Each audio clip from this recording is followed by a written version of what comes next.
Hello friends, in last video we have solved some examples from this first chapter, units and measurements.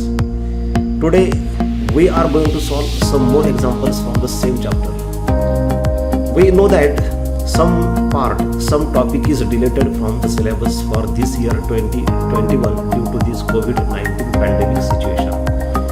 We will solve numericals on that part only which is not deleted from the syllabus. So let us solve some more examples, and all these examples are from textbook. You can check these examples in your textbook. The first example, today's first example is nuclear radius R has a dependence on the mass number E as R is equal to 1.3 into 10 raised to minus 16 a raised to 1 by 3 meter. For a nucleus of mass number A is equal to 125, obtain the order of magnitude of R expressed in meter. So this is the example. We know that atom consists of nucleus at the center and electrons are revolving around the nucleus. Nucleus consists of positively charged protons and electrically neutral neutrons. न्यूक्लियसच्या आतमध्ये protons आणि neutrons असतात आणि तो nucleus हा spherical आहे असं आपण गृहीत धरलं तर त्या न्यूक्लियसची रेडियस या फॉर्म्युल्याने दिलेली आहे. R is equal to 1.3 into 10 raised minus 16 into A raised to 1/3. A raised to 1/3 means cube root of A असा त्याचा अर्थ होतो. Whenever there is a raised to half means square root. When there is a raised to 1/3 means cube root, घनमूळ आपण त्याला मराठीत म्हणतो. If there is a raised to 1/4 means a fourth root. That is the meaning of that. Here it is a raised to 1/3 means cube root of a. Radius is given by this formula. R is equal to 1.3 into 10 raised to minus 16 a raised to 1/3, where a is mass number. Mass number means number of protons plus neutrons in the nucleus. विद्यार्थी मित्रांनो, mass number म्हणजे काय? त्या न्यूक्लियसच्या आतमध्ये असलेली एकूण protons आणि न्यूट्रॉनची संख्या दोन्ही मिळून. आता एका न्यूक्लियससाठी ए ची व्हॅल्यू 125 आहे. म्हणजे याचा अर्थ त्या न्यूक्लियसच्या आतमध्ये एकूण 125 न्यूक्लियॉन्स म्हणजेच प्रोटॉन्स आणि न्यूट्रॉन्स दोन्ही मिळून आहेत.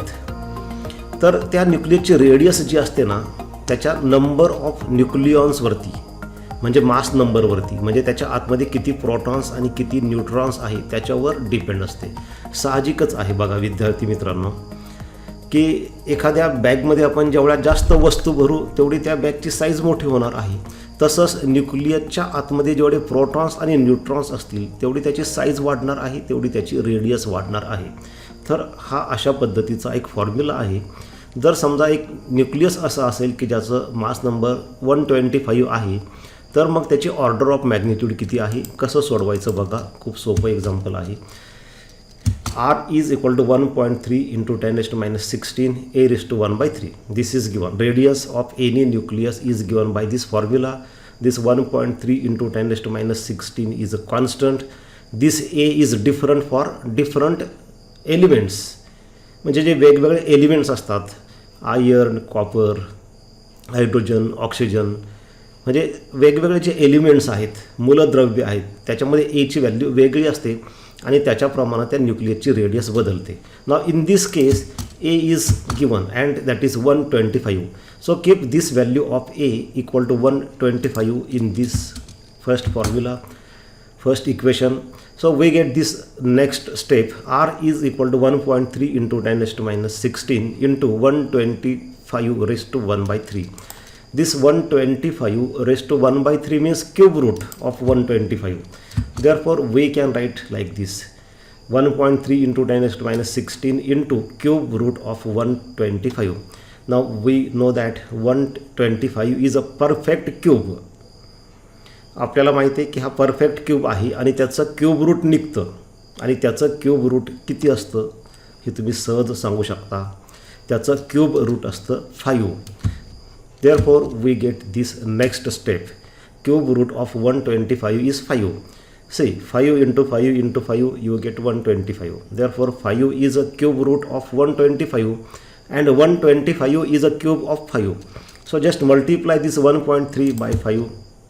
We get this next step, r is equal to 6.5 into 10 raised to minus 16. But here we have to find out order of magnitude. And order of magnitude means power of that 10. Order of magnitude म्हणजे काय याबद्दल आपण यापूर्वी शिकलो. आणि 10चा जो power असतो तो ऑर्डर ऑफ मॅग्निट्यूड असतो, परंतु त्यासाठी हा जो नंबर असतो that number must be equal to or greater than 0.5 and less than or equal to 5. For order of magnitude see R equal to we have got this value of R equal to 6.5 into 10 raised to minus 16. But we know this 6.5, this number must be equal to or greater than 0.5 and less than 5. Now here this 6.5 is greater than 5. So we will have to adjust this point. हा 6.5 जो आहे ना हा 5 पेक्षा जास्त झाला असं चालणार नाही, म्हणून आपण एक घर डावीकडे पॉईंट सरकवला, त्यामुळे इथं 10 raised to minus 16चं 10 raised to minus 15 झालं. Now this is correct way of writing the number using scientific notation. The 0.65 is greater than 0.5 and less than 5. So order of magnitude here is the power of 10 and that is minus 15. So the order of magnitude in this case is 10 raised to minus 15. So this is our answer. Then see the next example number 2. Today's example number 2. What is given there? In a workshop, a worker measures the length of steel plate with a vernier calipers having a least count 0.01 centimeter. For such measurements of length yielded the following values: 3.11 centimeter, 3.13 centimeter, 3.14, 3.14 centimeter. Find the mean length, the mean absolute error and the percentage error in the measured value of length. एका वर्कशॉपमध्ये एक worker आहे, त्याला steel प्लेटची length मोजण्याचं काम दिलेलं आहे vernier कॅलिपरच्या सहाय्यानं. ती स्टीलची प्लेट एकच आहे आणि तो व्हर्नियर कॅलिपर ज्याचं लिस्ट काउंट आहे 0.01. List count means minimum reading that can be taken with the help of that instrument. Here instrument is vernier calliper and list count is 0.01 centimetre. आता या ठिकाणी एकच व्हर्नियर कॅलिपर एकच आहे आणि plate एकच आहे, पण तो 4 वेळेस मोजतो तेव्हा 4 वेगवेगळे रीडिंग्स त्याला मिळतात. तर मग त्याची मीन व्हॅल्यू किती आहे? मीन व्हॅल्यू त्याला आपण मोस्ट प्रॉबेबल व्हॅल्यू किंवा ट्रू व्हॅल्यूसुद्धा म्हणतो. Then mean absolute error and percentage error in the measured value of the length. In the last video we have solved this type of example. Let us see how to solve this example. First of all write down given data. तुम्हाला काय काय दिलं आहे ते लिहा. This given data does not carry any marks in the examination. We R writing that for our convenience. हे आपण आपल्या सोयीसाठी फक्त लिहितो, ज्याच्यामुळं आपल्याला आपण जो फॉर्म्युला वापरणार आहे त्याच्यामध्ये व्हॅल्यूज ठेवायला सोपं जातं. So 4 lens of same plate, that means 4 different measured values. Plate एकच आहे परंतु 4 वेगवेगळे रीडिंग्स मिळतात एरर्समुळं. ड्यू टू एरर्स यांना म्हणतात measured values. So 3.11, 3.13, 3.14 and 3.14 centimetre. We have to find mean value and mean absolute error. Mean absolute error means delta EL mean.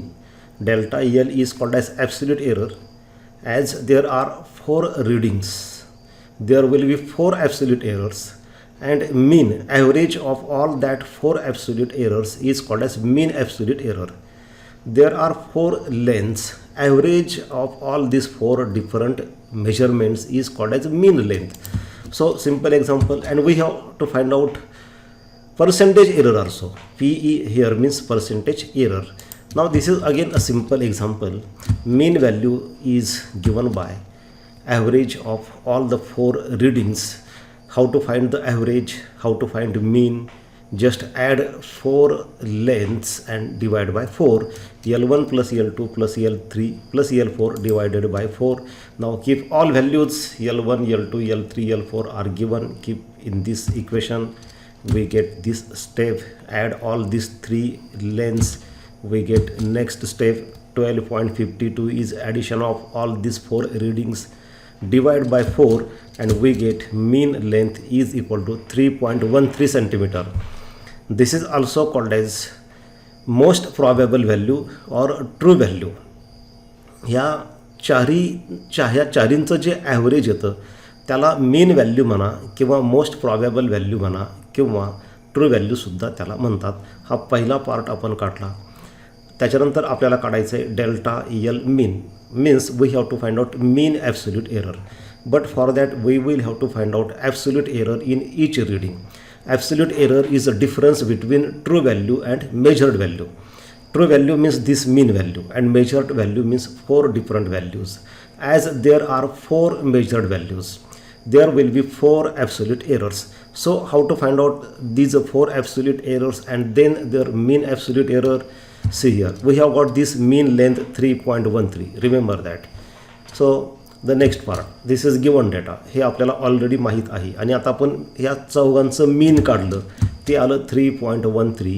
Now we have to find mean absolute error. To calculate mean absolute error, we will have to find out absolute error in each readings first. So absolute error in first reading, delta L1. Delta L1 means absolute error in L1, that is difference between measured value and true value. This L1 given value is called as measured value and average which we have calculated is called as a true value, and this modulus means we have to take only positive answers. So here mod of 3.11 minus mod of 3.13, actually 3.11 is less than 3.13, so we will get minus 0.02, but because of this modulus we have to take only positive values, not negative values. So delta L1 means absolute error in first reading is 0.02. आपण फक्त काय केलं, जे मीन काढलं ते आणि ही पहिली value त्याच्यामधला फरक काढला. फरक हा पॉझिटिव्ह घ्यायचा, निगेटिव्ह आला तरी. आता दुसरं डेल्टा L2 पण तसंच, difference between this true value and this second measured value, that means 3.13 minus 3.13, that will be equal to 0. Similarly delta L3 will be this L3 minus this mean value, that is 3.13 minus 3.14 minus 3.13, that will be equal to 0.01, and delta L4 will be 0.01 centimeter again. So we have got these 4 absolute errors. Now find their average, that is called as mean absolute error. हे जे absolute error 4 आलेत आपल्याला, 4 readings असल्यामुळं त्या सगळ्यांचं पुन्हा एकदा मीन काढायचं. हा फॉर्म्युला घ्यायचा. Mean average means addition of 4 absolute errors, this 4 values divided by 4. इथं जर 5 व्हॅल्यूज असत्या तर आपण 5ने डिवाइड केलं असतं. Now keep all these values, delta L1, delta L2, delta L3, delta L4. We will get this next step. ह्या चौघांची फक्त ॲडिशन करा. ही स्टेप मिळते 0.04 upon 4, that will be equal to 0.01. So this is second answer. पहिलं answer आपल्याला मीन value विचारलं होतं, ते काढलं 3.13. Second is mean absolute error, ते आलं 0.01. हे दोन्ही लक्षात ठेवा, कारण पुढच्या पार्टचे कॅल्क्युलेशन्स करण्यासाठी म्हणजे पर्सेंटेज एरर काढण्यासाठी ह्या दोन्हीची गरज आहे. Mean value is 3.13 and mean absolute error is 0.01 centimeter.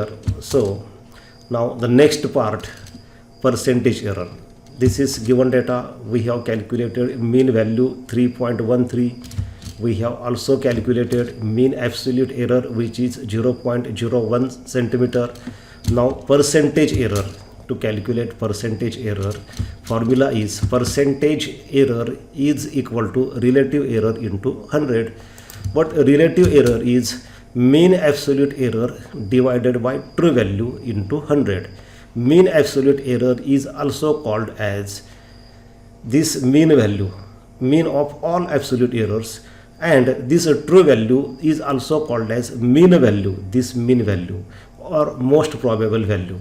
म्हणजे mean absolute error म्हणजे हे आपण काढलेलं आहे डेल्टा L मीन, आणि ट्रू व्हॅल्यू म्हणजेच mean व्हॅल्यू, तीही आपल्याला माहिती आहे. या दोन्ही व्हॅल्यूज आपल्याला माहिती आहेत त्या या इक्वेशनमध्ये ठेवा.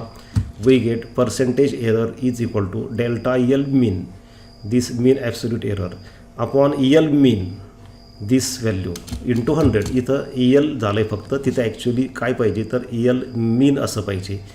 ट्रू व्हॅल्यू म्हणजेच यल मीन हे पाहिजे तिथं. Keep this values. Delta L mean is 0.01, L mean is 3.13, 0.01 into 100 means 1.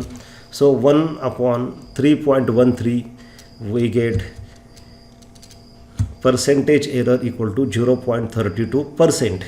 याला सेंटीमीटर वगैरे लिहायचं नाही, याला पर्सेंट लिहायचं, याला युनिट काही लिहायचं नाही. सेंटीमीटर, ग्रॅम, मास असतं तर ग्रॅम, परंतु इथं पर्सेंटेज एरर आणि रिलेटिव्ह एररमध्ये काही एरर लिहायचं नाही. हे 3.13 हे रेसिप्रोकल तुम्ही काढू शकता. लॉग टेबलमध्ये रेसिप्रोकलचं पेज असतं, त्याच्यावरती तुम्ही बघू शकता. लॉग टेबलसाठी मी स्वतंत्रपणे व्हिडिओज अपलोड केलेले आहेत. त्याच्यामध्ये रेसिप्रोकल, साईन, कॉस, टॅन कसं बघायचं या संदर्भामध्ये आपण व्हिडिओज अपलोड केलेले आहेत. ज्यांना हे लॉग टेबल कसं बघायचं ते कळत नसेल किंवा रेसिप्रोकल किंवा स्क्वेअर रूट किंवा साईन, कॉस, टॅन कसं बघायचं ते कळत नसेल त्यांनी ते माझे व्हिडिओज जरूर बघावेत, ते फार महत्त्वाचे आहेत. आणखी एक विद्यार्थी मित्रांनो लक्षात घ्या, जेवढे व्हिडिओज मी आतापर्यंत अपलोड केलेले आहेत, 11वी असेल किंवा 12वी असेल, त्या सर्वांच्या नोट्स या त्या व्हिडिओच्या प्रत्येक त्या व्हिडिओच्या डिस्क्रिप्शन बॉक्समध्ये उपलब्ध करून दिलेल्या आहेत. तुमच्याकडे टेक्स्टबुक तर असलं पाहिजे, ते महत्त्वाचं आहे. परंतु जेव्हा आपण एक्झामसाठी प्रिपरेशन करतो तेव्हा त्या नोट्स फार महत्त्वाच्या असतात आणि म्हणून त्या नोट्स, प्रत्येक व्हिडिओच्या नोट्स या त्या व्हिडिओच्या डिस्क्रिप्शन बॉक्समध्ये दिलेल्या आहेत. त्या नोट्सची लिंक तिथं दिलेली आहे, तुम्ही तिथे जाऊन त्या नोट्स डाउनलोड करू शकता. हे होतं आपलं एक्झाम्पल नंबर 2. त्याच्यानंतरचं एक्झाम्पल नंबर 3. आता ॲक्च्युअली विद्यार्थी मित्रांनो हे एक्झाम्पल ज्या पार्टवरचं आहे, ज्या फॉर्म्युल्यावरचं आहे, तो फॉर्म्युला आपल्या सिलेबसमधून किंवा तो पार्ट यावर्षी करता सिलेबसमधून वगळलेला आहे. परंतु हे एक्झाम्पल इथं आलं आणि सोपं आहे म्हणून ते आपण बघूयात कसं सोडवायचं ते. काय एक्झाम्पल आहे बघा. Find the percentage error in kinetic energy of a body having mass 60.0 ± 0.3 gram moving with A velocity 25.0 ± 0.1 centimetre per second. बघा आता हे कसं सोडवायचं समजावून घ्या. In such type of examples, when such type of data is given plus minus, so here this first number indicates measured value. So mass is 60 and that plus minus 0.3 indicates error, that means error. So here we can write mass is 60 gram and error in that mass, that is absolute error in that mass, delta m is 0.3 gram. म्हणजे तेवढं error त्याच्यामध्ये असू शकतं असा त्याचा अर्थ आहे आणि ही त्याची व्हॅल्यू आहे. त्यानंतर हे जे तसंच व्हॅलॉसिटी पण तसंच आहे. व्हॅलॉसिटीची व्हॅल्यू 25 आहे आणि 0.1 हे त्या व्हॅलॉसिटीमधलं एरर आहे. So we write v equal to 25 centimetre per second and delta v means absolute error in velocity is 0.1 centimetre. Now we have to find out percentage error in kinetic energy. So kinetic energy depends on mass and velocity. Formula for kinetic energy is half mv square. We know kinetic energy is half mv square. Now as there is error in measurement of mass and there is error in measurement of velocity, therefore there will be error in calculations of kinetic energy. जर मासमध्ये error असेल, व्हॅलॉसिटीमध्ये error येत असेल तर साहजिकच आहे की हा formula, या फॉर्म्युल्यावर ती कायनेटिक एनर्जी डिपेंड आहे, त्याचा परिणाम कायनेटिक एनर्जीवर सुद्धा होणार, कायनेटिक एनर्जीमध्ये सुद्धा एरर येणार. मग आता हे कसं काढायचं तर ॲक्च्युली मी तुम्हाला सांगितलं की यावर्षी करता हा पार्ट जो आहे तो डिलीट केलेला आहे. परंतु मी तुम्हाला एक व्हिडिओ एस्टिमेशन ऑफ एरर्स या व्हिडिओमध्ये तुम्हाला एक मी शिकवलं होतं एरर्स इन कंपाऊंड क्वांटिटीजमध्ये, की म्हणजे कसं असतं की समजा दोन क्वांटिटीज आहेत एक्स आणि Y. If there is a error in X and in y, then definitely there will be error in x plus y, x minus y, x into y, x upon y, and x raised to n. Now here we have to use two formulae, multiplication and this x raised to n, because in this case you can see there is a multiplication, mass into v square, means there is a product, also there is v square. So we have to use this formula, multiplication formula, x into y, and also this x raised to n. We have to find out percentage error. Percentage error is nothing but relative error multiplied by 100. So this column gives relative errors. So when these values, these equations are multiplied by 100, we get percentage error. हा जो शेवटचा column आहे त्याच्यामध्ये relative एररचे फॉर्म्युले आहेत, आणि percentage error काढायला फक्त काय करायचं तर हे जे फॉर्म्युले दिलेले आहेत त्याला फक्त 100ने मल्टिप्लाय करायचं. आता आपलं काय आहे, एक्सच्या ठिकाणी मास आहे म्हणजे इथं होईल डेल्टा एम अपॉन एम, आणि वायच्या ठिकाणी व्ही आहे. आपला जो फॉर्म्युला आहे बघा हाफ एम व्ही स्क्वेअर, तर इथं आपल्या फॉर्म्युल्यामध्ये काय आहे, आता इथं एक्स इंटू वायच्या ठिकाणी काय होईल एम इंटू व्ही स्क्वेअर.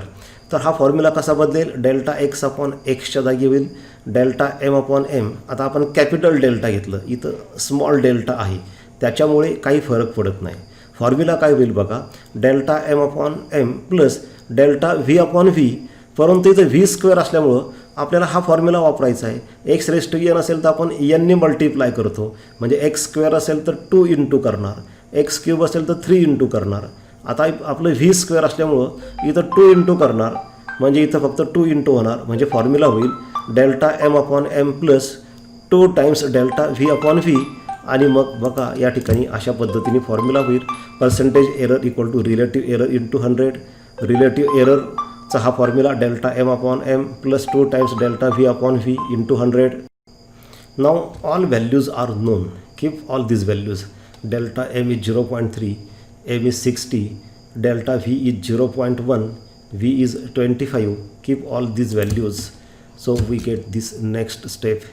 विद्यार्थी मित्रांनो, नेहमी लक्षात घ्या, परीक्षेमध्ये फॉर्म्युला जो आपण लिहितो त्याला हाफ मार्क असतो. 12वीचं मी तुम्हाला सांगतो. म्हणजे समजा तुम्ही हा फॉर्म्युला जर लिहिला तर त्याला अर्धा मार्क तुम्हाला मिळणार. त्याच्यानंतर त्यामध्ये व्हॅल्यूज ठेवणं, सबस्टिट्यूशन, म्हणजे डेल्टा एम एम ह्या ज्या काय व्हॅल्यूज दिलेल्या आहेत त्या सगळ्या व्हॅल्यूज त्या फॉर्म्युल्यामध्ये ठेवणं त्याला अर्धा मार्क असतो. म्हणजे 1 मार्क अशा पद्धतीने तुम्हाला मिळणार. आणि याचं जे काय आन्सर येतं, जे काय उत्तर येईल त्याला 1 मार्क असतो विथ प्रॉपर युनिट. युनिट योग्य लिहिलं पाहिजे. जर चुकीचं युनिट लिहिलं तर मग ते मार्क्स तेवढे कमी होतात, अर्धा मार्क कमी होतो, अर्धा मार्क कट होतो तुमचा. कॅल्क्युलेशन्सला आपल्याकडे मार्क्स नसतात प्रॉब्लेम्समध्ये, पण अर्थात आपल्याला माहीत आहे की कॅल्क्युलेशन्स केल्याशिवाय डायरेक्ट उत्तर आपण काढू शकत नाही. परीक्षेमध्ये आपल्याला कॅल्क्युलेटर अलाउड नसतं, हेही लक्षात घ्या. आता काय होईल, आपण काय करूयात, हे 2 इंटू 0.1 करून घेतलं, 0.2 ही स्टेप आपल्याला मिळाली. बाकी काही बदल केलेला नाही आपण. 2ला 0.1नी मल्टिप्लाय केलं आणि हे मिळालं आपल्याला. आता आपण काय करू, ब्रॅकेट सोडवून घेऊ. 100नी 0.3ला मल्टिप्लाय करू, तिथं होईल 30, and 0.2 into 100 that will be 20. So we get this next step. This percentage error in kinetic energy, PE means percentage error, KE means kinetic energy, is equal to 30 upon 60 plus 20 upon 25. So 30 upon 60 means 0.5, 20 upon 25 means 0.8, 0.5 plus 0.8 means 1.3%. Percentage error असेल तर असं पर्सेंटचं sine काढायला विसरू नका. म्हणजे हे अशा पद्धतीने आपण हे एक्झाम्पल सोडवलेलं आहे. ॲक्च्युअली विद्यार्थी मित्रांनो, हे तुमचं या वर्षीच्या सिलेबसमधून डिलीट केलेलं आहे, परंतु तरीसुद्धा एक लक्षात घ्या, जरी काही पार्ट हा सिलेबसमधून डिलीट केलेला असला या वर्षी करता, तरी शक्य झाल्यास तुम्ही त्याची तयारी करा. कारण 2 वर्षानंतर तुम्ही JEE किंवा नीटची परीक्षा देणार आहात. त्यावेळी हा सिलेबस असेल की नाही आपल्याला माहीत नाही, परंतु तो असू शकतो. आणि जर तुम्ही त्याची तयारी आत्ताच करून ठेवली नाही तर नंतर ऐनवेळी तयारी होत नाही. This was example number 3 and now example number 4 which is our last example, today's last example. In ohm's experiment the values of unknown resistances were found to be 6.12 ohm. Actually this is omega, Greek letter, but that is used as a unit of resistance, and you have to read it as a ohm. 6.12 ohm, 6.09 ohm, 6.22 ohm and 6.15 ohm. Calculate the absolute error, relative error and percentage error in these measurements. Again same type of example. म्हणजे आता हे त्याच प्रकारचं आहे. मागच्या व्हिडिओमध्ये आपण या प्रकारचं एक आणि आज यापूर्वी एक सोडवलं आणि आता हे तिसरं एक्झाम्पल त्या प्रकारचं आहे. एक रेजिस्टन्स आहे, ओहम्सच्या नियमाने ते काढलं, एक ओहम्सच्या एक्सपेरिमेंटने ते काढलं. रेजिस्टन्स एकच आहे परंतु त्याचे 4 वेगवेगळे रीडिंग्स आपल्याला मिळाले एरर्समुळं.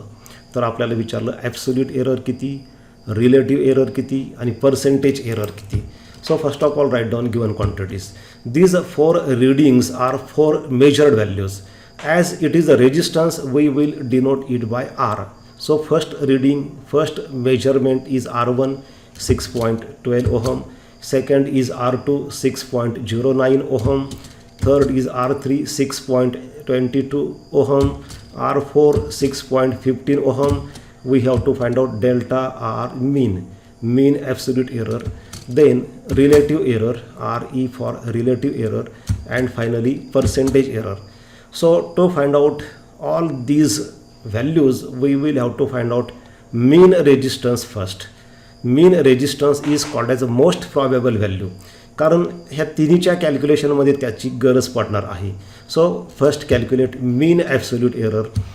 Mean absolute error is called as mean value or true value. Mean value means addition of 4 readings divided by 4. So all 4 values are given. Keep these 4 values, divide it by 4, add all these 4 values. Addition is 24.58 divided by 4.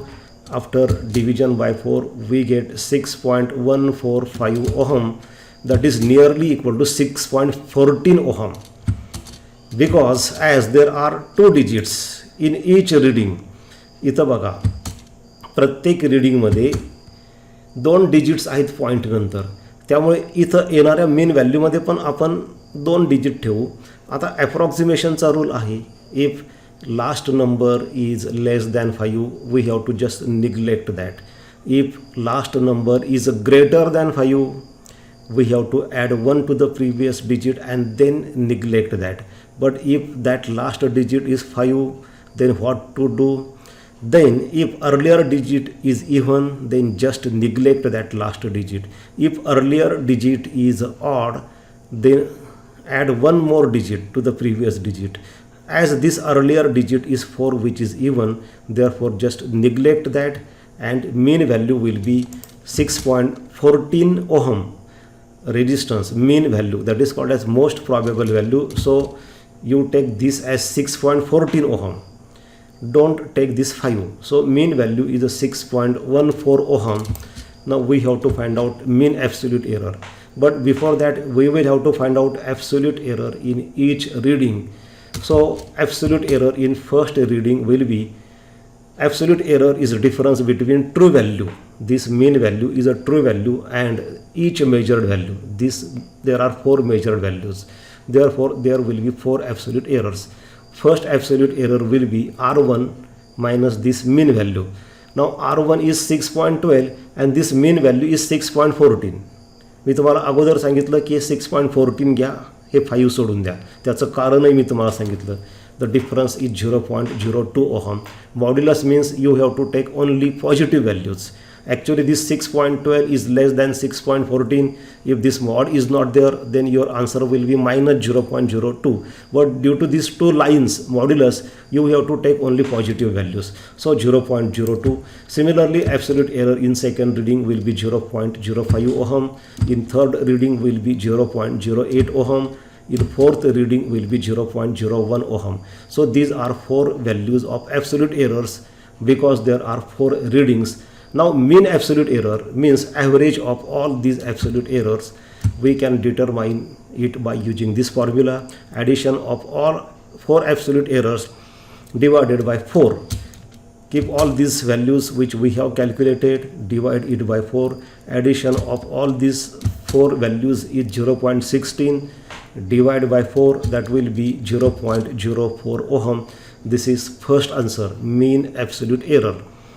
So we have got mean value 6.14 and mean absolute error 0.04 ohm.